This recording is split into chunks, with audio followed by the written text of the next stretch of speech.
Select pawns. Click on the pawn or select PPSS. To forfeit how to forfeit a pawn in PPSS. To forfeit a pawn, select pawns. Click on the pawn or select a client in the client's work area. Click on the pawn at the bottom. Select the pawn to forfeit. Either way, on the right, select Forfeit. Change the date if necessary. Click Save to save the transaction.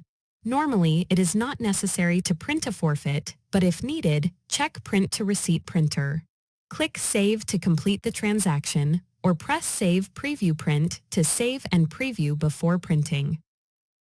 The pawn status will be displayed as forfeited.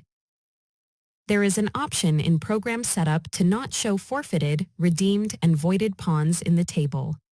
A forfeited item becomes the property of the shop, retains the same item ID, and will appear in the inventory work area. After the holding period, the program will allow a forfeited item